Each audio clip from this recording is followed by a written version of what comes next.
네, 이번에는 여전히 가장 핫한 섹터죠. 반도체 섹터 한번 짚어보도록 하겠습니다. 삼성전자와 SK하이닉스가 딱히 큰 조정 없이 연일 신고가 랠리를 펼쳐주고 있습니다. 왜 이렇게까지 상승을 잘하고 있는 걸까요? 일단은 실적이 이제 긍정적인 요인이 되겠죠. 네.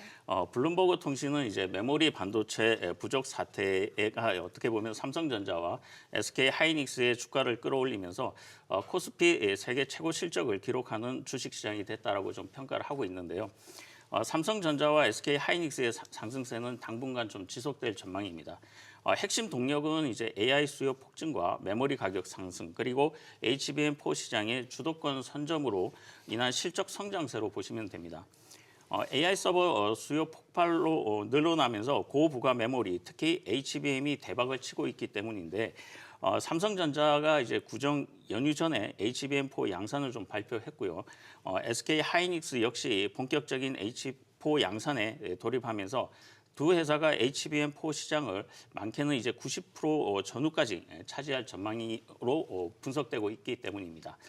여기에 이제 범용 디램과 랜드 가격 공급 부족으로 가격이 계속 오르고 있고 2026년 1분기까지 40에서 90% 급증할 전망이 나오면서 2026년 두 회사의 영업이익이 각각 100조 원 이상의 시대를 열어갈 것으로 예상이 되면서 주가 역시 당분간 상승세가 지속될 것으로 전망이 됩니다. 네, 자 이런 와중에 삼성전자가 올 하반기 엔비디아가 출시할 차세대 GPU인 베라루빈의 최상위 모델에 대해서 HBM4를 독점으로 공급할 것이라는 보도가 나오기도 했었습니다.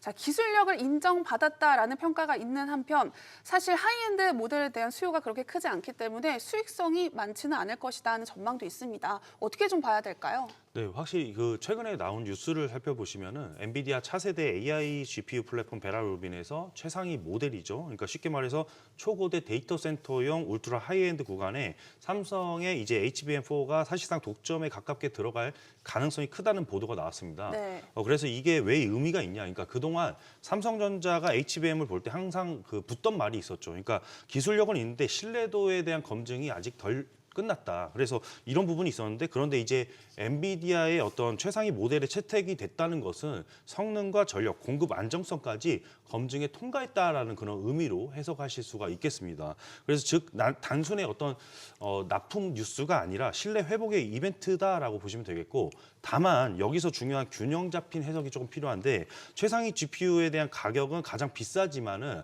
출하량에 대한 비중이 크지 않다. 그래서 AI 가속기 시장의 대부분 물량이 일반형과 중상위 모델이고요. 그쪽은 여전히 SK하이닉스와 마이크론이 이제 동시에 큰 파이를 가져갈 가능성이 높습니다. 그래서 이 뉴스 하나로 삼성전자의 영업이익이 바로 폭발한다라고 보시기는 좀 힘들고 대신에 이번 최상위 플랫폼 레퍼런스를 확보하게 된다면은 AMD와 이제 인텔 등의 커스텀 AI 칩에 대한 고객들과 함께 협상력이 좀 올라가고 다음 세대인 HBM4E와 HBM 어떤 5 쪽에서도 출발선 자체가 좀 달라지게 된다. 그래서 삼성이 HBM 경쟁에서 추격자가 아니라 이제는 핵심 플레이어로 올라선다라는 그런 신호로 해석하시면 되겠습니다. 네, 이렇게 HBM 시장이 빠르게 확대되는 가운데 이제 구글이 엔비디아에 이어서 HBM의 최대 수요처가 될 것이라는 전망이 나오고 있습니다. 자, 이제 엔비디아뿐만 아니라 다른 고객사를 선점하기 위해서 삼성전자와 SK하이닉스의 경쟁이 점점 더 치열해질 것 같아요. 네, 맞습니다. HBM 시장에서 구글이 이제 엔비디아 다음으로 큰 수요를 차지할 전망인데요. HBM 시장은 이제 엔비디아가 절반 이상의 수요를 끌어당긴 가운데 구글이 이제 올해 30% 이상으로 2위 자리를 노리고 있습니다. 구글이 이제 자체 AI 칩 TPU 양산을 좀 확대하면서 HBM 주문이 좀 폭증한 덕분으로 삼성전자와 SK 하이닉스는 이 빅테크 물량을 좀 잡기 위해서 HBM4 양산을 올 2월부터 본격화하면서 속도를 내고 있습니다. 구글이 이제 HBM4를 좀 건너뛰어서 HBM4E를 차세대 칩으로 바로 도입할 계획이라 이제 양사는 이제 올 하반기에 HBM4E 샘플 공급 경쟁에 돌입할 것으로 보여집니다. 2027년 HBM 시장이 140조 원 규모로 폭발할 것으로 보이며 HBM4E 같은 경우에는 40%를 차지할 것으로 예상되면서 반도체 슈퍼사이클이 본격화될 것으로 전망하고 있습니다. 네, 슈퍼사이클에 진입한 반도체. 자, 과연 이 거침없는 상승세가 언제까지 이어질지 많이 궁금하실 텐데요. 삼성전자와 SK하이닉스 그리고 반도체 관련해서 더 많은 내용이 필요하신 분들은 카카오톡 채널에 주식이 궁금할 때를 검색하셔서 채널 추가하시면 자문역들에게 더 많은 내용 만나보실 수 있습니다.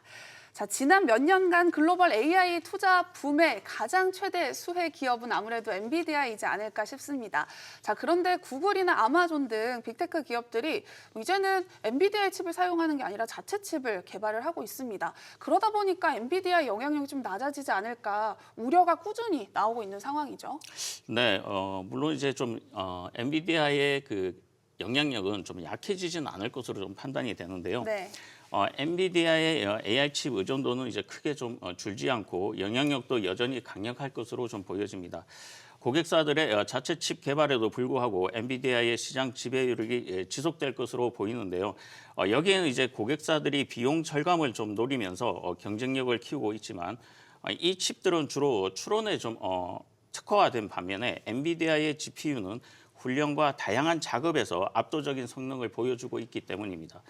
결국 AI 수요 폭증으로 엔비디아의 지위는 좀 흔들리지 않을 것으로 보이고요. 고객사 자체 칩은 보완제 역할에 좀 그칠 가능성이 크고 엔비디아는 새로운 시장 개척으로 더 튼튼하고 강해질 전망입니다.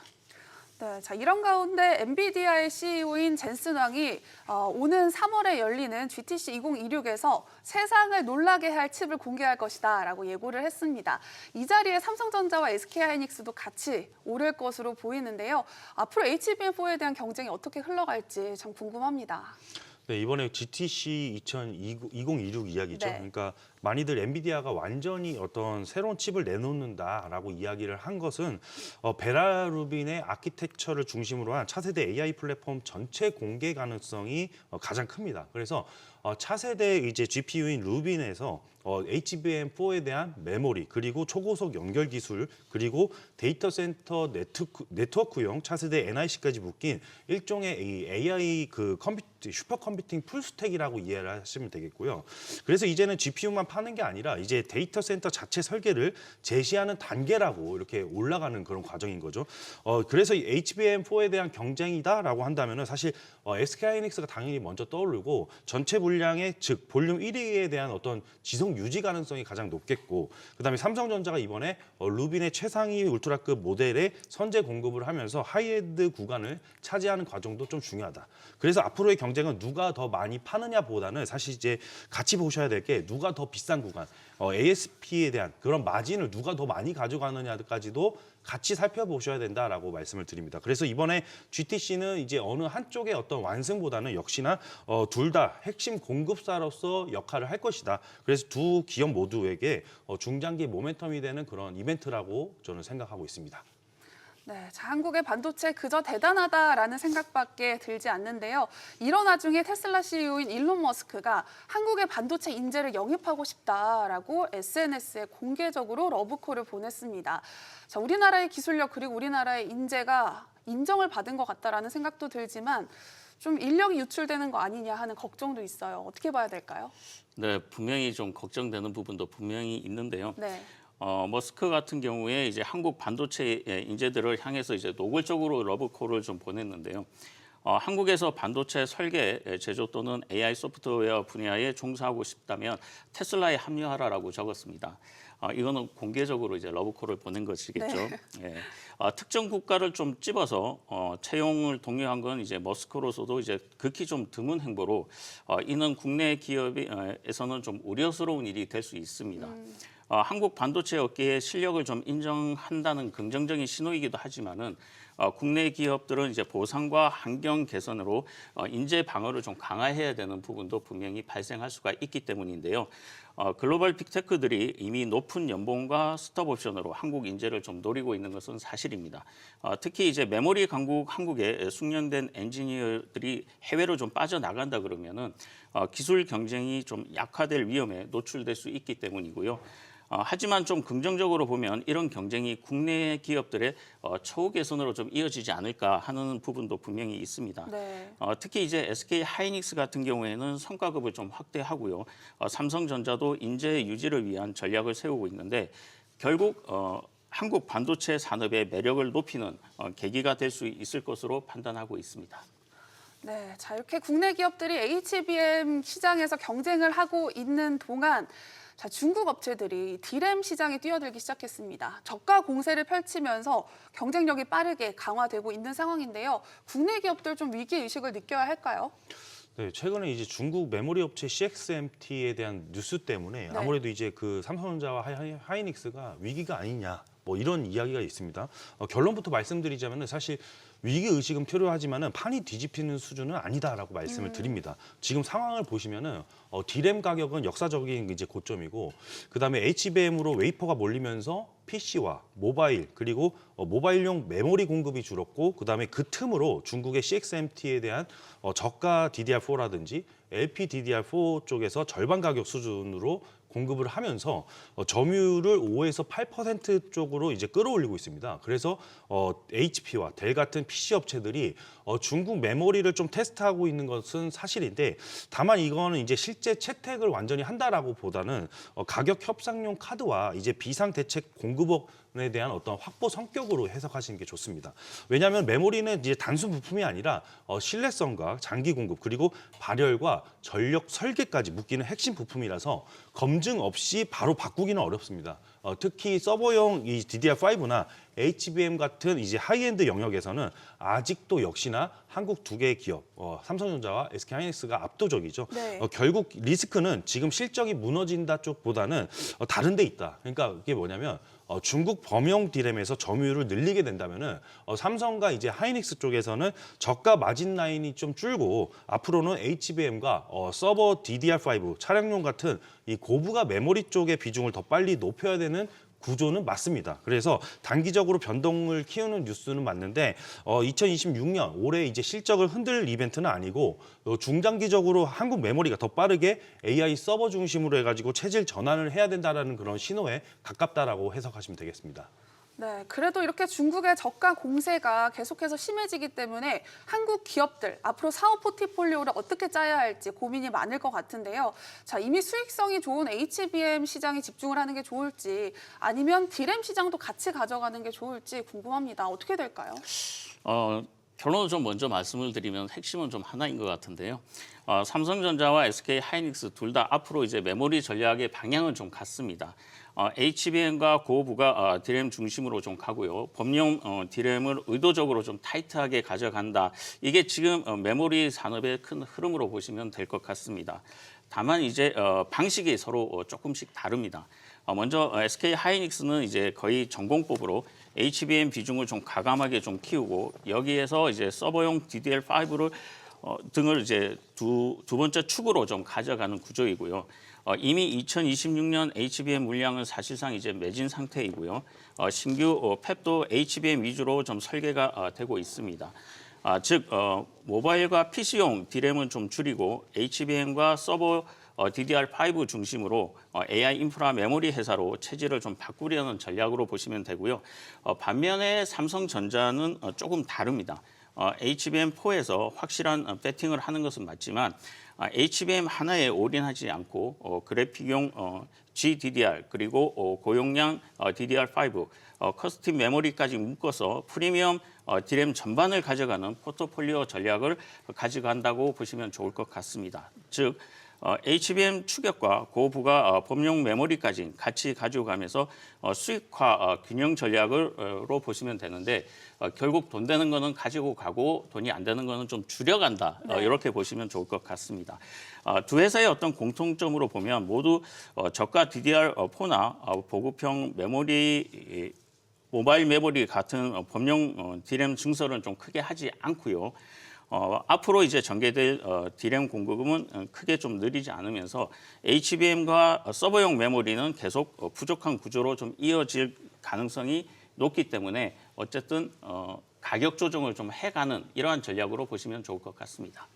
네, 반도체 관련 이슈들 짚어봤습니다. 주식 투자하시는데 자세한 자문이 필요하신가요? 지금 바로 카카오톡 채널에 주식이 궁금할 때를 검색하셔서 채널 추가하시면 자문역들에게 더 많은 내용 만나보실 수 있습니다. 자, 이제 반도체주 탑3를 만나볼 시간인데요. 이영진 자문역이 준비하셨다고 합니다. 3위부터 바로 공개해 주시죠. 네, 반도체 탑3 종목 공개하겠습니다. 반도체 후공정 테스트 소켓 업체인 마이크로 컨텍솔입니다. 네. 네, 쉽게 말하면 이제 반도체를 만들고 끝이 아니라 출하 전에 제대로 작동하는지 검사를 해야 되는데 그때 쓰는 테스트 인터페이스를 만드는 회사다라고 이해하시면 되겠습니다. 제품 구조는 크게 세 가지죠. 첫째는 이제 메모리를 고온해서 스트레스를 테스트하는 버닝 소켓이 있겠고요. 두 번째는 이제 모듈 단위의 메모리를 검사하는 모듈 소켓. 그리고 세 번째는 SSD 테스트용 인터페이스까지 포함됩니다. 그래서 여기에서 이제 추가 성장축이 하나 더 있는데 서멀 프로텍터 그리고 전자개폐기, 컨택 어셈블리 같은 이제 전력 산업용 부품, 어플라이언스 사업이죠. 이쪽입니다. 그래서 실적 흐름을 보시면은 성장 속도가 꽤 빠른데 매출은 이제 23년부터 시작하면은 648억에서 24년에 697억으로 늘어났었고요. 그다음에 25년 3분기까지만 해도 누적 매출이 전년 대비해서 무려 50% 이상이나 증가했습니다. 영업이익도 2배 가까이 늘면서 영업이익률이 무려 17%까지 올라가는데 심지어 이 기조를 이어서 4Q에 어닝 서프라이즈까지 기록을 하면서 주가가 급하게 이제 지금 상승 중이죠. 네. 그래서 주력 제품인 이제 버닝 소켓과 모듈 소켓이 DDR5와 HBM 고부가 메모리 쪽의 수요 회복과 함께 단가와 믹스가 개선되면서 매출 성장률과 영업이익 성장률이 더 크게 나오는 구간이다라고 이해하시면 되겠고요. 특히 이제 어플라이언스 사업이 거의 90% 가까운 고성장을 기록 중인데 이 전력 산업용 부품 사업은요. LS 일렉트릭과 협력 확대의 영향이 크고요.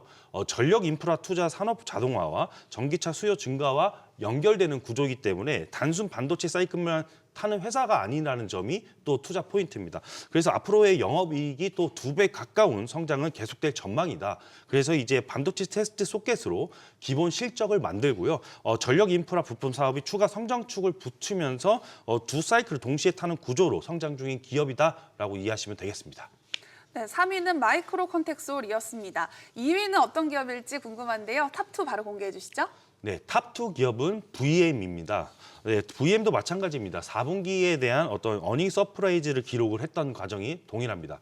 매출이 508억 그리고 영업이익이 93억으로 컨센서스를 모두 상회했는데 핵심 이유는 하나죠. 그러니까 하이닉스의 M15X에 대한 신규 팹 장비배에 대한 매출 인식 효과가 생각보다 크게 들어왔습니다. 그리고 진짜 포인트는 여기인데 매출이 이제 올해 1분기부터 전망이 상당히 가파르다.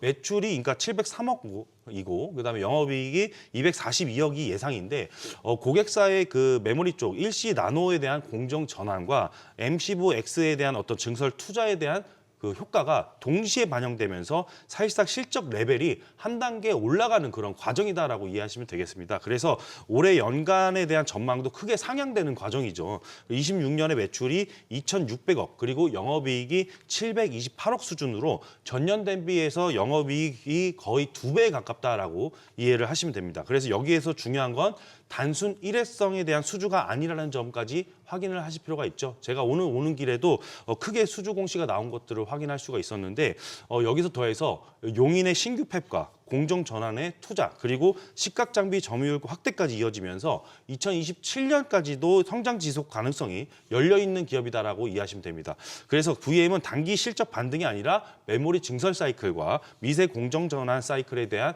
동시에 이렇게 올라타는 그런 장비주다라고 보시고 디램 공급 부족이 이어질수록 고객사의 KPX의 속도가 계속 늘어나는 구조라서 중장기 성장 스토리가 계속 열려 있는 구조다라고 이해하시면 되겠습니다. 네, 탑2는 VM이었습니다. 이제 대망의 탑1을 알아볼 시간인데요. 이영진 장군에게 마스터픽 함께 보시죠. 네, 아쉽게도 탑1의 종목명은 방송에서는 공개되지 않습니다. 오직 카카오톡 채널에서만 공개해드리고 있는데요. 지금 바로 카카오톡 채널에 주식이 궁금할 때를 검색하셔서 채널 추가하시면 마스터픽의 종목명 바로 확인하실 수 있고요. 분석 리포트까지 만나보실 수 있습니다. 자, 이제 힌트를 한번 들어볼게요. 네, 주식이 궁금할 때 채널에서 단독 공개해드리는 이제 탑1의 종목 힌트 공개를 해드리도록 하겠습니다. 탑2와 탑3 종목은 영업이익이 2배라는 공통점이 있었습니다. 네. 근데 이번에 마스터픽 향후 성장 속도를 봤을 때 가장 가파를 것이다. 왜냐하면 올해의 영업이익이 25년 대비해서 무려 4배 이상이나 기록될 전망이기 때문인데요. 다만 이제 적자에서 흑자로 전환되는 그런 과정 때문에 향후 성장률 퍼센트가 크게 나오는 것은 맞지만은 올해 가장 큰 성장률을 기록할 반도체 소부장 기업 중에 하나로 손꼽히기 때문에 이번 마스터픽에 적합하다라고 말씀을 드리겠습니다. 네, 그럼 이 기업을 탑1으로 선정한 이유가 결국엔 성장 속도 때문일까요? 네, 맞습니다. 가장 성장률이 가장 가파르고 동사는 2025년 이후에는 보시면은 올해 신규 사업 HDD 플래터라고 있는데 여기서 이제 반도체 유리기판과 출하가 같이 시작이 되면서 같은 고정비 구조에서 레버리지가 나는 그림을 기대를 하면서 26년부터 흑자가 강하게 전환될 것이라는 그런 기대감이 있습니다. 참고로 HDD는 하드디스크 드라이브라고 해서 SSD보다는 느리지만은 테라바이트당 가격이 훨씬 싸서 대용량 저장에 가장 많이 쓰인다라고 보시면 됩니다. 그래서 글로벌 HDD 시장을 봤을 때 사실상 이제 시게이트와 웨스턴 디지털 그리고 토시바 이렇게 3사가 독점하는 구조인데요. 클라우드 AI 확대로 만들어지는 데이터가 2025년 기준으로 봤을 때 175제타바이트 이상으로 추정이 되고 이것을 저장하려면 20테라바이트 HDD의 수천만 개가 단위가 필요합니다. 그래서 SSD에 대한 그 부분이 사실 빠르지만은 테라바이트당 비용이 비싸가지고 대부분 클라우드와 하이퍼스케일러 센터를 봤을 때 여전히 대용량 HDD로 깔고 있다라고 보시면 됩니다. 그래서 실제로 2024년 이후부터 기준으로 봤을 때 시게이트 매출의 80% 이상이 대용량 HDD 쪽에서 그 상당수가 데이터 센터 향이라는 것을 살펴보실 수가 있겠고요. 그래서 AI 데이터 센터 KPX가 꽤 세게 나온다? 그렇게 된다면 시게이트와 HDD에 대한 수요와 실적 개선으로 계속 이어지는 그림으로 지금 현재 주가가 시게이트가 상당히 많이 반영이 됐습니다. 여기서 중요한 것은 이번 마스터픽이요. 시게이트와 HDD 수요 인덱스 여기서 그 HDD 안에서 들어가는 유리 플랫 소재 쪽이라서 시게이트와 구조적으로 수혜를 같이 타는 포지션이다라고 이해하시면 됩니다. 그리고 이미 마스터픽이 베트남 공장 쪽에서 HDD 유리 플래터 양산 라인을 깔고 글로벌 탑티어 HDD 제조사에 유리 플래터를 첫 출하를 했고 또 올해부터 신규 프로젝트 양산 대비 증량 평가 단계라고 밝힌 상태가 있었습니다. 이뿐만 아니죠. 그러니까 유리기판 시장도 주목받는 이유가 반도체용 TGV 쪽 유리기판을 위해서 사실 이제 유리 절단과 레이저 가공 그리고 식각과 금속 도금까지 전 공정을 내재화한 기업입니다. 그래서 국내 화성 공장의 TGV 유리 기판에 대한 라인 대부분을 자체 설계해서 제작한 설비를 구축해서 초기 설비 투자를 업계 평균의 약 5분의 1 수준까지 줄였다고 설명을 합니다. 이 구조 덕에 양산 단계에서 원가 경쟁력을 높일 수 있게 되었고요. 그다음에 고객 맞춤 스펙까지 유연하게 대응할 수 있다는 점을 강점으로 내세우고 있습니다. 실제로 그래서 16개의 글로벌 반도체 플레이어와 NDA를 체결을 했고 이 올해부터 고객 검증 완료 부분부터 실매출이 발생할 것으로 기대된다는 그런 과정들 때문에 바로 올해부터 고성장의 원년으로 이렇게 여겨지는 과정이겠습니다. 네. 그래서 이제 저희 채널에서 이번에 가장 고성장할 수 있는 반도체 소부장 기업을 제가 리포트를 제공해 드릴 뿐만 아니라 올해 가장 중요한 또 이슈들을 전달해 드리면서 성공 투자하시는 것을 계속 제가 팔로우해서 돕도록 하겠습니다. 네, 이영진 자문역이 직접 픽한 반도체 탑1의 종목명 너무너무 궁금해지는데요. 지금 바로 카카오톡 채널에 주식이 궁금할 때를 검색하셔서 채널 추가하시면 종목명 바로 확인하실 수 있고요. 분석 리포트까지 만나보실 수 있습니다. 그리고 주식에 대한 모든 것을 정리한 기초 전자책도 함께 드리고 있으니까요. 친구 추가 꼭 해주시기 바랍니다. 모든 투자의 최종 판단과 책임은 투자자 본인에게 있습니다. 현명한 투자하시기 바랍니다.